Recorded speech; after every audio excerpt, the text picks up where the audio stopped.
Bonjour Madame Prosser, vous êtes eurodéputée et j'ai un peu lu votre page internet et vous avez dit que vous êtes une militante européenne. Oui, tout à fait. Et je voudrais bien vous demander quels sont les aspects qui vous motivent. Ça part déjà d'un engagement de longue date, un engagement avec une conviction, c'est qu'ensemble on arrive à faire plus de choses que tout seul. J'ai grandi avec le projet européen, j'avais 16 ans au moment du référendum de Maastricht, donc pour moi le projet européen c'est ce projet de rapprochement entre les peuples et de construction d'un avenir commun.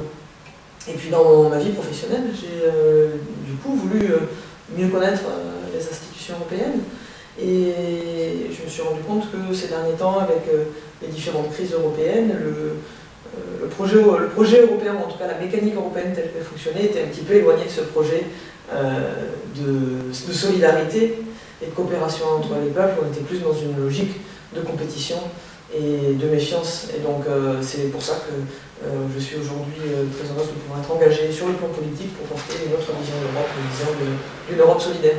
D'accord. Et donc au sein du Parlement européen, est-ce que vous sentez avoir une réelle influence sur tout ce qui se passe dans l'Union européenne? Parce qu'on dit toujours que l'Union européenne a un déficit démocratique et qu'il faudrait augmenter les pouvoirs du Parlement européen. Quel est votre positionnement par rapport à ça? Évidemment, les pouvoirs du Parlement ont été très largement renforcés par le traité de Lisbonne, mais ils restent insuffisants.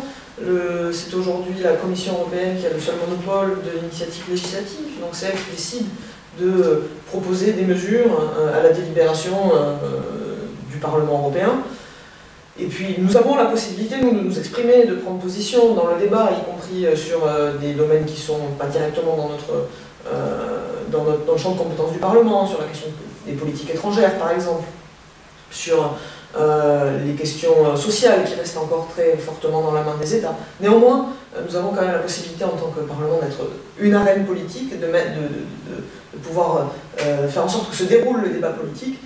Mais aujourd'hui, beaucoup trop de décisions restent encore dans la main exclusivement du Conseil, donc entre les représentants des États membres, ce qui fait que beaucoup de décisions se prennent non pas dans l'optique d'un intérêt général des peuples européens, mais beaucoup en mettant en compétition les intérêts nationaux, et c'est aujourd'hui ce qui conduit à ce que l'Union européenne n'arrive pas à trouver des solutions à un certain nombre de crises auxquelles elle est confrontée.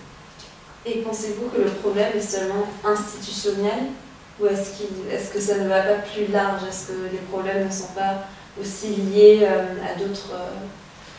Bien sûr, je pense que le principal problème de l'Union européenne, pour moi, c'est que depuis 15 ans, l'Union européenne, du fait de sa majorité politique, c'est pas un problème, comme vous le dites, c'est pas un problème institutionnel, ce n'est pas structurel, mais c'est du fait de choix politiques, de libéralisation, de mise en concurrence des peuples européens entre eux, on a très fortement affaibli l'idée que nous avions un avenir commun. Et on a plutôt laissé se développer une situation dans laquelle, plutôt que de se sentir solidaire, on se sent concurrent.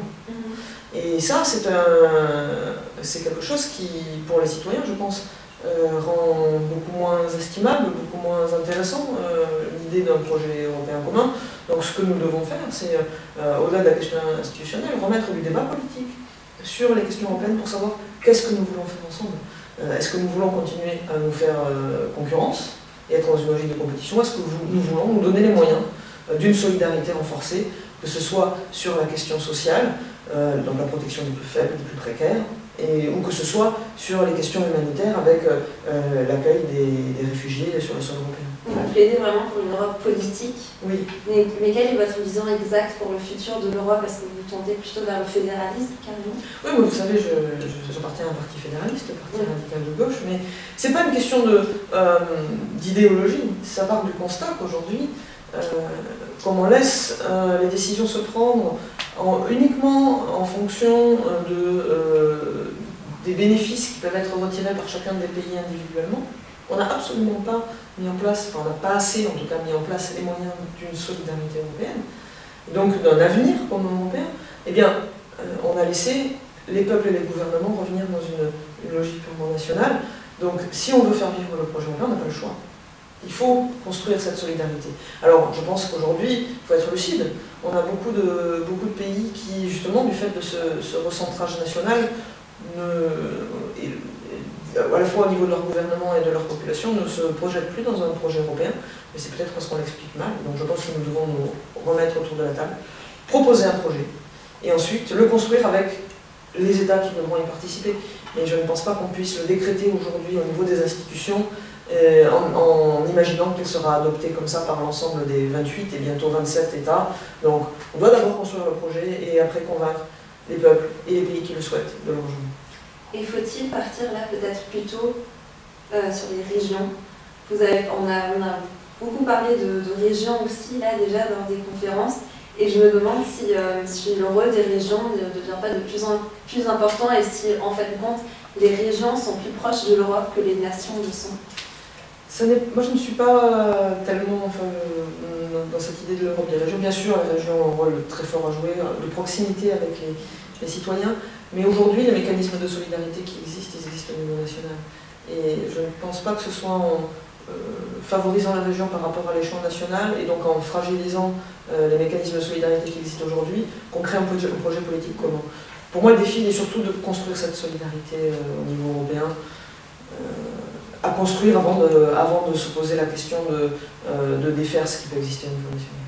Et pensez-vous que si on arrive vraiment à construire cette solidarité, que cette méfiance accrue en ce moment envers les institutions européennes, est-ce qu'elle peut décroître? Est-ce qu'on peut lutter contre cette méfiance par la solidarité? À mon sens, c'est la seule solution pour recréer du lien et donner à sentir un avenir commun.